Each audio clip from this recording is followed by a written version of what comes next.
Hi, my name is Les Murphy, and welcome to this demo webinar for proofreading legal documents faster and better using a computer and the internet. The purpose of this demo webinar is basically to give you the flavor of what will be covered and how it will be covered in the full webinar. I have been a legal copy editor and proofreader for over 30 years. 23 of which have been with a major DC law firm. I proofread and copy edited transactional documents from contracts to sovereign restructuring agreements and court filings filed in local courts, state courts, federal district and circuit courts, and the United States Supreme Court. I've been in the trenches. I've worked under the pressures of a major law firm. I know what the problems are, I know how to find errors, and I know how to fix them. And the purpose of this course is to teach you.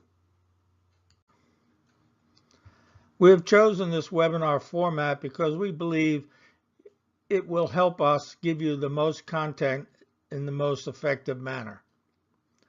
There is a box that doesn't show up until you put your mouse over it that will allow you to adjust the volume and the screen size. Underneath the webinar is another box, and in this box you can ask us questions and then just put your name, email address, and submit, and the questions will go to us. Since this is a demo webinar, there is no live Q&A, but in the full webinar the questions will be answered in a live Q&A session after the webinar is over. When you ask questions in the demo webinar, we will respond to you via email. I want to start by going over proofreading instructions because that's where a lot of the problems start. Incomplete instructions, unrealistic expectations. So we're going to spend a little time going over the proofreading instructions, and then we'll get on to the actual content of the webinar. Here are some basic proofreading instructions. First one is proofread word for word. That's the entire document. The second one is proofread current changes only. The next one is sort of a new phenomenon, spell check it.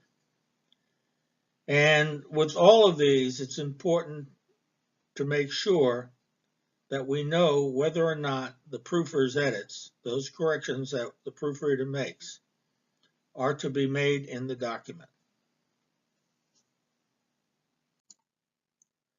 Now, when we drill down on this, we may find that the person requesting proofreading wants only certain things done. Well, we discussed word for word, and that's the entire document. But it could be format only, typos only, consistency, citation format only, or they may want all of the above. And then the important one again is make or do not make proofer's edits. When you're asked to proofread something only, whether that's proofread changes only or format only or citation format only, it usually means exactly what it says. But what about strays? Strays are errors you find in a document when you're proofreading changes or format or citations only. The question is, do you fix them or not? And how do you let the author or attorney know? Now, we're going to go into this in a lot more detail in the full webinar. Proofreading is more than just catching typos. This course is going to cover consistency, what spell check won't catch, a section we call Google It, punctuation, the $2 million comma, grammar, find and replace, and citation format. Here's a short proofreading checklist. It contains spelling, grammar, and accuracy. At the end of the full webinar, we will be giving you a much more detailed proofreading checklist. But for now, let's use this one. And the first item is spelling. Okay, we have a very popular corporate name, Procter & Gamble. But what is the proper spelling?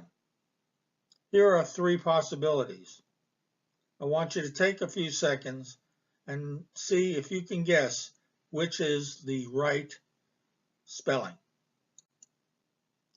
The answer is 2, Procter, Procter, ampersand Gamble. Now, if you don't know how to spell Procter & Gamble, the best thing you can do is look it up in a search engine, what we call Google it. When you type it in, and even if you type it in incorrectly, like we did here, it's going to give you options, and in those options is going to be the correct spelling of Procter & Gamble.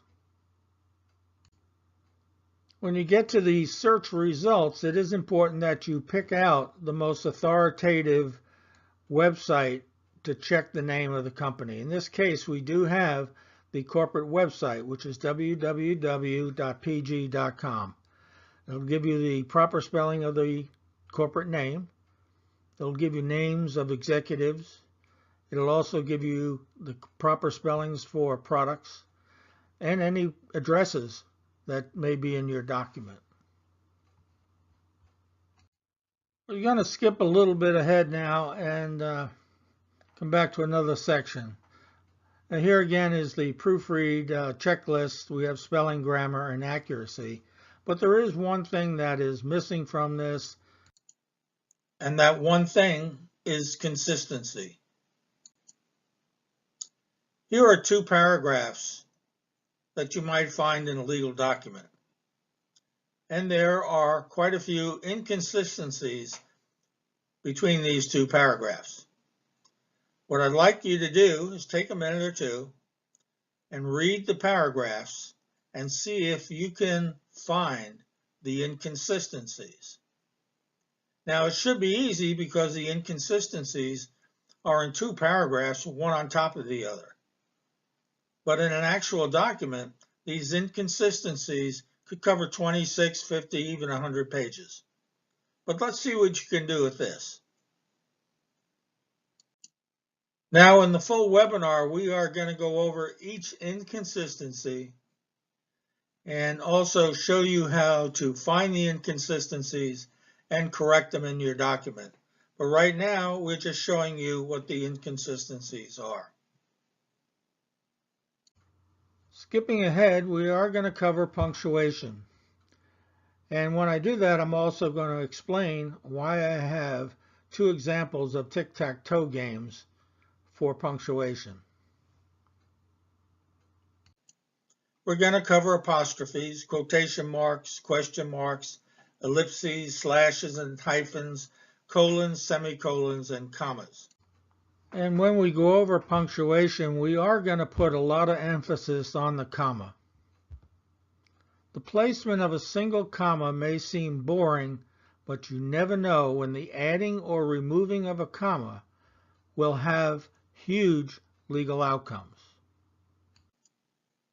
We're going to cover the serial comma, what it is, and how it would cost the taxpayer over $1 million. We're also going to cover the $2 million comma. The serial comma is the last comma in a series. It usually comes before the word and or and or. In the first instance, the sentence reads, the flag is red, comma, white, no comma, and blue. And this is from the Associated Press style book. The second sentence reads, the flag is red, comma, white, comma, and blue. This is from the GPO style manual. If you're writing articles or if you're writing blogs, it's quite all right not to have that last serial comma. But that's not the case in legal documents. Now we're going to cover the $1 million comma. It was a definition in a local statute. It read gasoline, naphtha, no comma, and other liquid motor fuels, or any device or substitute therefore, commonly used in internal combustion engines. It went through a review process, and it came out gasoline, naphtha, and other liquid motor fuels, or any device or substitute therefore, commonly used in internal combustion engines.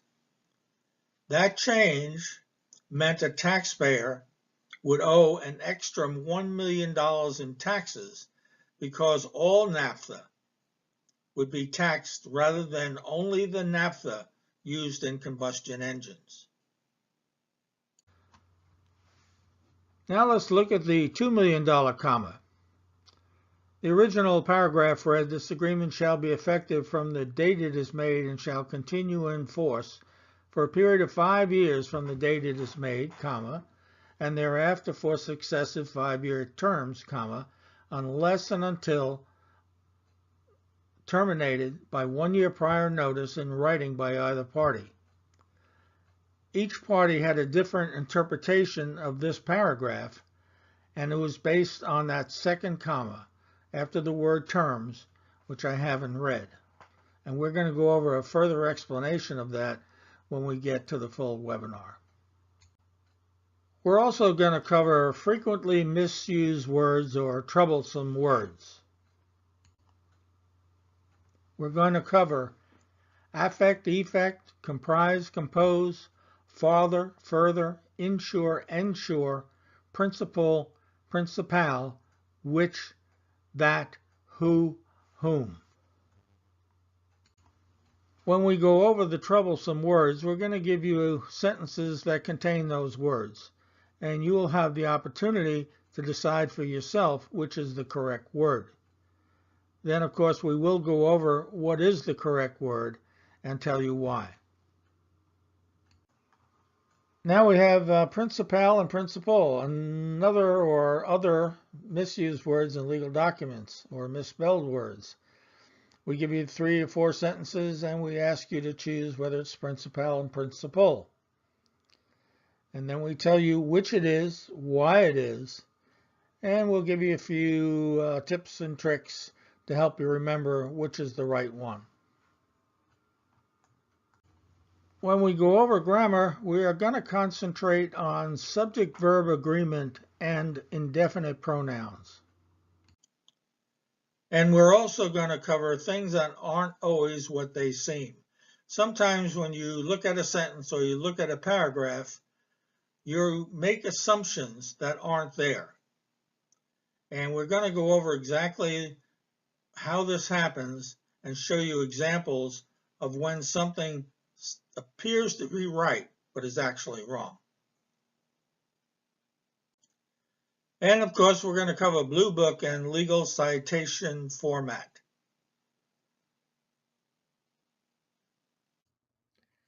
At the end of the webinar, you will be receiving 2 proofreading checklist templates, 2 style sheet templates, 25 troublesome words commonly found in legal documents, common Latin words and phrases, free online resources, 2 e-pacers, and a couple more.